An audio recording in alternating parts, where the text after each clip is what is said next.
Please subscribe to my channel to help me grow.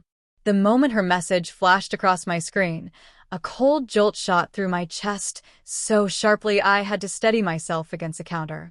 Just a girl's trip, shopping and spa. A pink heart at the end, light and playful, almost mocking. My reply came through my teeth as I stared at the words. Hope someone else pays.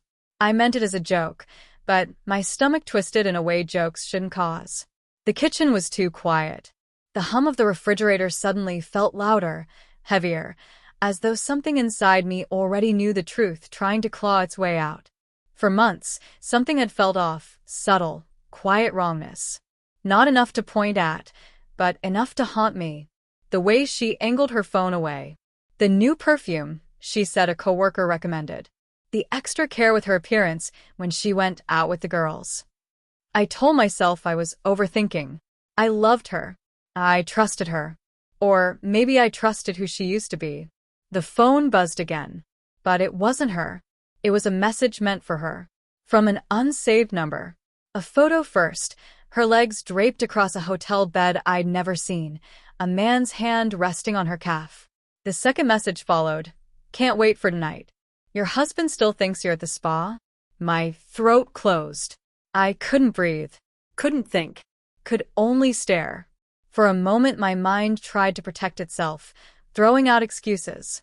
Maybe it was old. Maybe it was part of some stupid prank among her friends. Maybe it wasn't her. But I recognized the nail polish. The bracelet I bought her last anniversary. The birthmark faintly visible near her knee. Denial shattered. I called her. Once.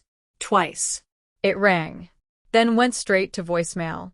I stood there, fists trembling, trying to swallow the nausea climbing up my throat. All the red flags I had dismissed came crashing back like a tidal wave. The late-night meetings, the sudden interest in Pilates with a friend I had never met, the secretive smile she thought I didn't notice. I grabbed my keys. The hotel was 40 minutes away. I drove like a ghost, numb, the world blurring past. My thoughts tangled between heartbreak and fury, fear and desperate hope that somehow, anyhow, I was wrong. When I reached the hallway, I heard laughter before I reached the door. Her laugh. Light. Happy. The same laugh she once reserved for me. I knocked. Silence. Then whispering.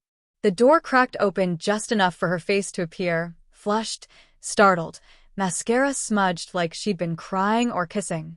She froze. Ollie, she breathed. What are you doing here? I held up my phone. Her eyes widened. Her hand fell from the door. And behind her, a man's silhouette shifted. Please, she whispered. I can explain. No, I said quietly, surprising myself with my calm. You can tell the truth. Explaining comes later. The man stepped forward, shirt half-buttoned, guilt splashed across his face. The moment stretched, trembling, suspended between who we were and who we could never be again. She opened her mouth and whispered the one sentence that finished everything. I didn't mean for you to find out like this. Not I'm sorry. Not it's not what you think. Just that. The truth settled over me with painful clarity. I didn't lose her tonight. I'd lost her long before. And now I finally knew.